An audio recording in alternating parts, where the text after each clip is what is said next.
Melanin semua, selamat datang dalam acara Dermcast Melanin by DVUNS. Acara ini dipersembahkan oleh Residen Ilmu Kesehatan Kulit dan Kelamin Fakultas Kedokteran Universitas 11 Maret, Rumah Sakit Dr. Muardi, Solo. Diharapkan dengan adanya acara ini kita bisa saling sharing dan berbagi informasi terutama mengenai ilmu kesehatan kulit dan kelamin. Episode kali ini merupakan episode yang spesial karena berkaitan dengan Hari Kesehatan Nasional yang ke-56. Juga merupakan episode perdana pada Dermcast, acara Dermcast. Saat ini saya Marsha sebagai pembawa acara sudah ditemani oleh narasumber yang tentunya oke banget, yaitu Dr. Prasetyadi Mawardi, spesialis kulit dan kelamin konsultan. Selamat pagi dokter. Selamat pagi Dr. Marsha. Bagaimana, selamat pagi dokter? pemirsa. Alhamdulillah sehat-sehat semua. Selalu ya dokter, tetap semangat dokter. Selalu dokter Marsha Ya. pada kondisi yang kurang menguntungkan pada saat ini, pada kondisi pandemi COVID-19. Ya, jadi Dr. Prasetyadi Mawardi, spesialis kulit dan kelamin konsultan atau yang biasa kita sapa dengan Dr. Pras adalah dokter spesialis kulit dan kelamin. Beliau berpraktik di Rumah Sakit Dr. Muardi Solo, Rumah Sakit Islam Klaten dan juga Klinik Alaya Banjarsari Solo. Jadi teman-teman sahabat Melanin, jika ada yang punya keluhan seputar kulit dan kelamin dapat langsung menuju ke rumah sakit atau klinik yang tadi telah saya sebutkan agar dapat langsung berkonsultasi dengan Dr. Pras. Siap. Ya, jadi dokter, tema kita pada hari ini karena berkaitan dengan Hari Kesehatan Nasional, yaitu mengenai peran dokter spesialis kulit dan kelamin terutama dalam pencegahan penyebaran COVID-19 ya dokter. Seperti yang kita tahu, COVID-19 saat ini semakin marak ya dokter ya, bukannya makin menurun tapi malah makin meningkat ya dokter. Jadi dokter, bagaimana sih menurut dokter peran dokter spesialis kulit dan kelamin dalam pencegahan penyebaran COVID-19 ini dokter? Ya, terima kasih Dr. Marsha, para pemirsa yang berbahagia. Seperti kita ketahui, 8 bulan kita mengalami pandemi COVID-19. Tidak kita saja, hampir 205 negara, lebih dari 205 negara, dan COVID-19 sudah menyerang hampir lebih dari 54 juta. Lebih dari 54 juta populasi di dunia. Sebagai seorang dokter, kita harus dituntut berperan aktif Dr. Marsha dalam memberikan informasi, edukasi kepada masyarakat. Di era pandemi COVID-19 ini, selain melakukan pengobatan, dokter spesialis kulit dan kelamin tentunya juga dimohon peran aktifnya dalam promosi dan preventif kesehatan. Sehubungan dengan COVID-19, yang paling penting adalah menjaga kita supaya tidak terkena atau tidak terpapar dengan virus corona yang baru ini, yaitu dengan upaya promosi dan preventif. Bagaimana langkah kita yang perlu kita lakukan?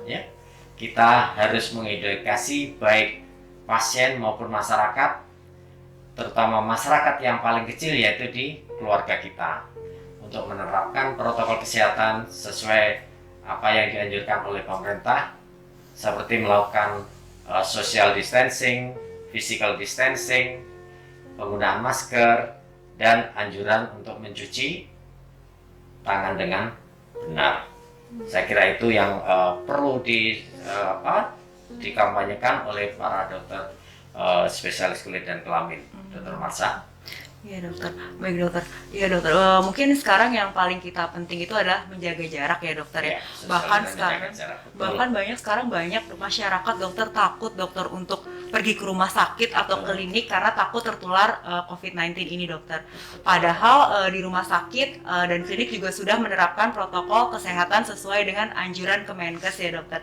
Nah, bagi pasien-pasien yang memang harus untuk datang ke rumah sakit dokter, biar masyarakat juga paham ya dokter, bagaimana sih dokter protokol kesehatan yang diterapkan di rumah sakit maupun di klinik dokter?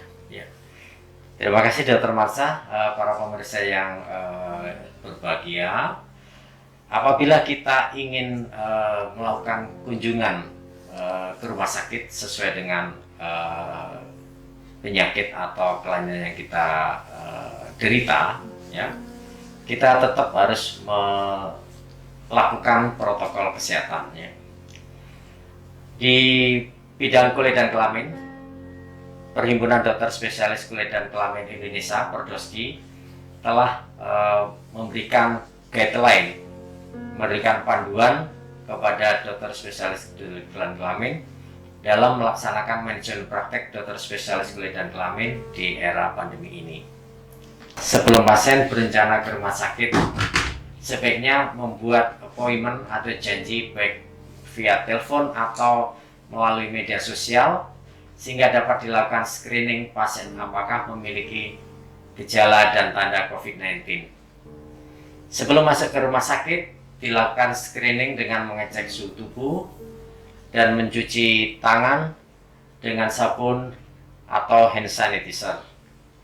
Pasien diwajibkan untuk menggunakan masker dan melakukan social distancing dengan jarak minimal 1 meter.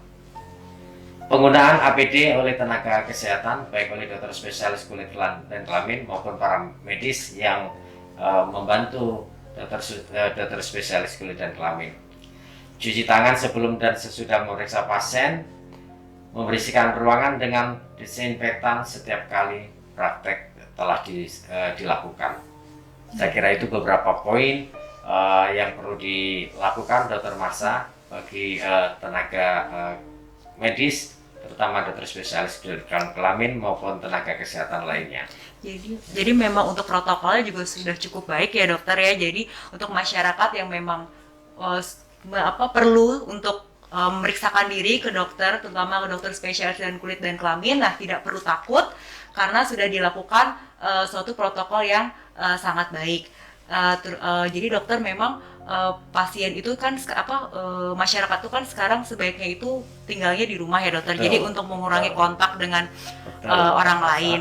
Ya. Padahal pada beberapa pasien itu memang memerlukan sekali untuk berkonsultasi pada dokter kulit, spesialis kulit dan kelamin. Nah, sebenarnya ada nggak sih dok kegawat daruratan pada kulit yang memang mewajibkan pasien itu harus berkonsultasi ke dokter gitu loh? Ya.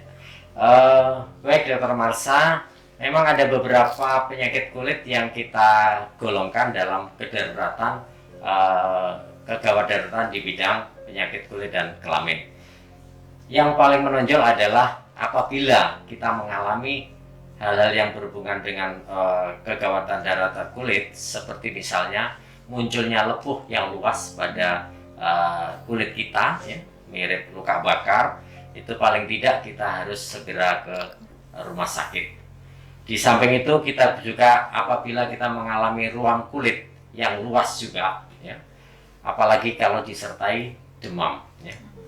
Beberapa lepuh disertai lecet pada mata, pada mulut, atau kita jumpai pada organ kelamin, itu juga akan memaksa kita harus memerlukan pertolongan ke rumah sakit. Apabila kita juga mengalami bercak kulit yang terasa nyeri, baik di wajah atau di tempat lain, itu paling tidak juga kita harus memeriksakan diri dan tatap muka dengan dokter di rumah sakit. Kemudian ada beberapa kelainan seperti apabila kita mengalami biduren atau kaligata atau istilah medisnya urtikaria yang luas di tubuh kita, apalagi kalau disertai sesak napas atau gangguan pernafasan, Dr. Marsha, itu paling tidak kita juga harus segera mungkin berobat ke rumah sakit. Tidak perlu takut datang ke rumah sakit, karena rumah sakit pasti tentunya sudah melakukan protokol kesehatan. Bagaimana daerah-daerah yang rentan terhadap paparan COVID-19, bagaimana daerah-daerah yang tidak memiliki risiko paparan COVID-19. Saya kira itu beberapa yang perlu diketahui oleh masyarakat. Jadi bagi sahabat melanin yang memang memiliki keluhan-keluhan di atas gitu, atau memiliki saudara atau tetangga yang mempunyai keluhan seperti yang tadi telah disebutkan oleh Dokter Pras, jangan ragu ya dokter untuk langsung ke rumah sakit. Tentunya pasien juga akan tetap di screening ya dokter untuk COVID-19-nya dokter. Namun kan sekarang juga lagi tren nih dok yang namanya teledermatologi dok.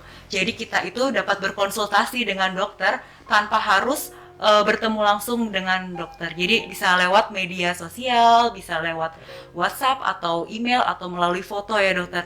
Itu bagaimana menurut dokter? Apakah benar bisa dokter untuk mendiagnosis pasien dokter? Teledermatologi adalah salah satu bagian dari telemedicine. Telemedicine sendiri sebetulnya udah beberapa tahun sebelumnya, ya, sekitar 5 sampai 10 tahun sebelumnya udah pernah diwacanakan. Ya, dokter. Telemedicine menjadi satu kebutuhan pada saat ada pandemi. Telemedicine di bidang ilmu kesehatan kulit dan kelamin kita kenal dengan nama teledermatologi.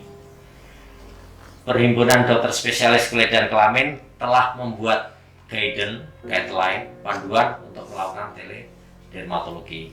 Demikian juga teledermatologi atau telemedicine telah difasilitasi oleh Kementerian Kesehatan, kemudian oleh Organisasi Profesi Ikatan Dokter Indonesia sebagai satu upaya, ya, menjembatani adanya hambatan untuk melakukan konsultasi secara tatap muka. Teledermatologi yang merupakan bagian dari telemedicine merupakan satu cara pasien, terutama pasien yang mengalami kelainan kulit dan kelamin, dapat berkonsultasi dengan dokter tanpa harus bertatap muka langsung. Bidang dermatologi sebenarnya sangat sesuai dengan konsep ini, ya, karena suatu kelainan kulit dapat terlihat oleh mata secara kasat mata. Dengan sistem ini, gangguan kulit dengan riwayat klinis yang menyertainya dapat dilihat secara seksama meskipun kita melakukan tidak melakukan tatap muka, ya. Dengan teknologi yang sangat canggih ini, kelainan kulit yang ada hampir mirip kita lakukan secara tatap muka, baik melalui foto maupun video yang dikirimkan oleh pasien. Hal ini sebenarnya cukup baik untuk dapat melakukan screening apakah pasien memerlukan pemeriksaan lanjutan di rumah sakit dengan keharusan ketemu dokter spesialis kulit dan kelamin atau tidak. Dalam teledermatologi juga telah difasilitasi, ya, dalam telemedicine umpamanya dokter Masa telah difasilitasi bahwa dokter cukup menuliskan resep, ya, secara juga online, dan resep itu juga bisa ditunjukkan pada apotek terdekat, ya, sehingga pasien tidak kesulitan untuk memperoleh akses dalam melakukan pelayanan kesehatan. Jadi sekarang teledermatologi, telemedicine merupakan suatu kebutuhan, Dr. Marsha, apalagi dalam era pandemi ini yang mengharuskan seseorang harus melakukan menjaga jaraknya, physical distancing.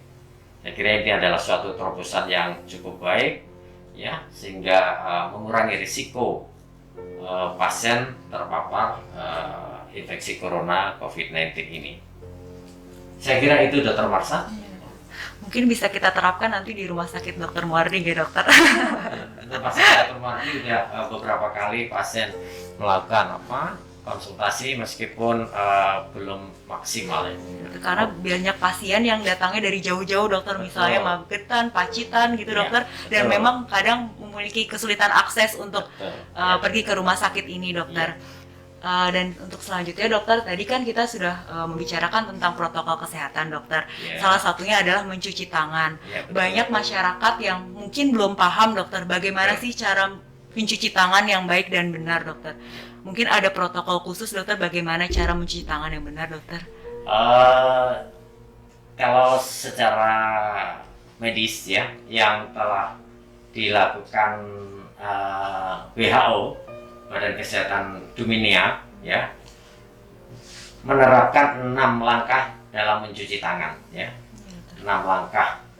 6 langkah ini sudah terbukti dapat mengurangi risiko, ya, terinfeksi baik bakteri, virus, jamur dan sebagainya. Dalam mencuci tangan ini, ya, yang pertama adalah sebetulnya kita ada 2 metode, Dr. Marsha, ya. Apabila kita menggunakan sabun, ya, atau kita menggunakan hand sanitizer, ya, hand sanitizer. Kalau kita menggunakan sabun, paling enggak 6 langkah ini kita lakukan selama 40 detik. Kalau kita menggunakan hand sanitizer, kita paling tidak 20 detik, ya. 20 detik. Ya, langkah pertama adalah membasahi, ya, telapak tangan kita, ya. Kita langsung dengan air dan sabun, kita basahi, kita hitung. Biasanya kita hitung dengan hitungan 4 kali. 4 kali, 1, Dokter. 2, 3, 4. 4. Ya. Kemudian yang kedua adalah punggung tangan, ya. Kita lakukan juga 1, 2, 3, 4. Kemudian berganti punggung tangan kiri 1, 2, 3, 4. Kemudian kita kembali, kita telapak tangan, ya, jari-jari kita itu 1, 2, 3, 4. Baru kita yang ke 4 kita penggenggam dengan, ya, Ini. sehingga kita sela-sela jari kita dan jadinya kita Terjangkau juga ya, Dokter, terjangkau. ya. Kemudian baru yang ke-5 kita ibu jari, ya. Ibu jari. Kita Ini. misalkan 1, 2, 3, 4. Kemudian 1, 2, 3, 4. Dan yang terakhir itu adalah kita gosok-gosok dengan menggunakan 5 jari ini 1, 2, 3, 4. Kemudian bergantian 1, 2, 3, 4. Kalau kita pakai sabun kita butuh waktu 40 detik menurut CDC, ya, Center for Disease Control and Prevention, ya.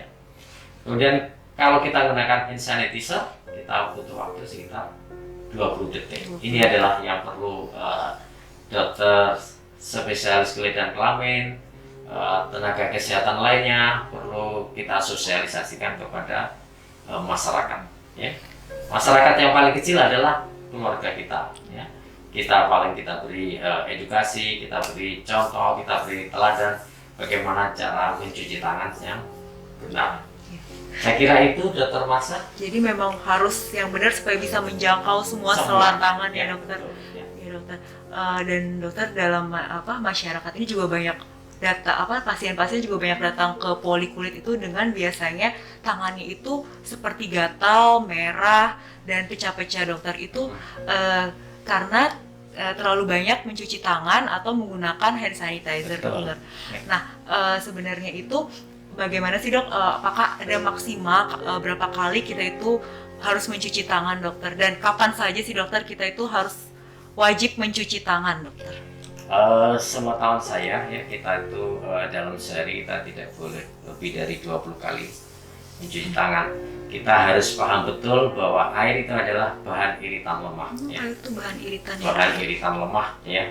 Kita kalau terkena air terlalu sering, terlalu lama, itu juga memiliki risiko. Apalagi kalau air tersebut kita beri kandungan dengan sabun atau bahan antiseptik yang lainnya. Kapan sebaiknya kita melakukan mencuci tangan? Ya, yang pertama adalah sebelum kita makan, ya, selama dan setelah menyiapkan makanan, sebelum dan setelah merawat orang sakit umpamanya, sebelum dan sesudah merawat luka, setelah menggunakan toilet, setelah mengganti popok dan membersihkan anak kita umpamanya, setelah kita mengalami bersin atau batuk, setelah kita menyentuh kotoran, sampah dan sebagainya, setelah kita membersihkan kotoran hewan ternak atau hewan piaraan yang kita miliki. Saya kira itu adalah hal yang perlu kita lakukan dengan mencuci tangan, Dr. Marsha. Ya, mungkin sudah cukup jelas ya, sahabat Melanin, untuk dalam hal mencuci tangan, ya. Jadi kita tuh harus mencuci tangan, kapan saja kita harus mencuci tangan, berapa kali maksimal kita mencuci tangan supaya terhindar dari iritasi pada tangan ya dokter, dan bagaimana cara mencuci tangan yang benar. Nah sekarang kita lanjut ke protokol selanjutnya, yaitu cara penggunaan masker. Itu bagaimana sih dokter penggunaan masker yang benar, dan masker jenis apa sih dok yang bisa kita gunakan? Ya, sebenarnya ada 3 masker yang direkomendasikan.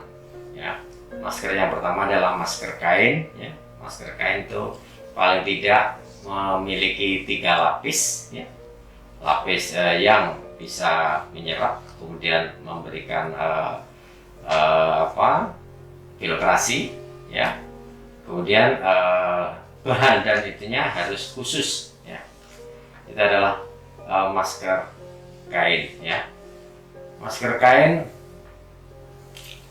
yang paling penting itu adalah yang memiliki sifat hidrofilik. Apa sih yang bahan apa yang memiliki sifat hidrofilik? Lapisan pertama tadi yaitu kita gunakan bahan katun. Lalu selanjutnya kain yang memiliki kemampuan untuk filtrasi lebih optimal, yaitu juga dari bahan katun atau polyester. Dan lapisan ketiga yaitu paling luar, yaitu dengan lapisan yang hidrofobik ya, hidrofobik, yaitu bahan yang mengandung polipropilen. Masker kain dapat kita gunakan maksimal 4 jam Dr. Marsha, dan harus diganti dengan masker kain yang baru dan yang bersih ya. Jangan gunakan masker kain lebih dari 4 jam. Masker yang basah dan lembab harus kita ganti juga ya. Kemudian masker yang tepat harus menutupi mulut dan hidung kita. Jangan sampai kita cuma menggunakan masker kain hanya di mulut kita, tapi hidung kita harus tertutup rapat juga ya. Masker yang kedua itu adalah masker masker medis ya, masker medis. Masker medis, dan yang masker yang ketiga adalah masker masker N95 ya. Itu adalah rekomendasi yang perlu kita sampaikan kepada masyarakat ya, bahwa masker kain bisa kita gunakan ya, sedangkan untuk masyarakat awam, sedangkan masker medis terutama surgical mask ya, dan masker N95 kita gunakan terutama bagi tenaga kesehatan atau orang-orang yang memiliki risiko terpapar dengan infeksi COVID-19. Saya kira itu Dr. Marsha. Jadi sebenarnya untuk masyarakat bisa ya dokter untuk menggunakan masker kain ya, tapi diingat kita gunakan sama dengan yang tadi kita sebutkan, kain yang memiliki spesifitas yang fungsi yang spesifik. Jadi ya. Memang tidak asal kain ya. Iya, jadi ada 3 lapis yang baik itu yang 3 lapis ya dokter ya. Iya dokter. Dan karena memang kita tuh menggunakan masker tuh hampir lama ya dokter ya, bisa sepanjang hari kita bisa menggunakan masker. Para pekerja, terutama untuk yang melakukan aktivitas sosial ya, itu paling tidak juga menggunakan masker ya. Dan yang diingat adalah masker kain efektivitasnya setiap 4 jam harus kita ganti ya.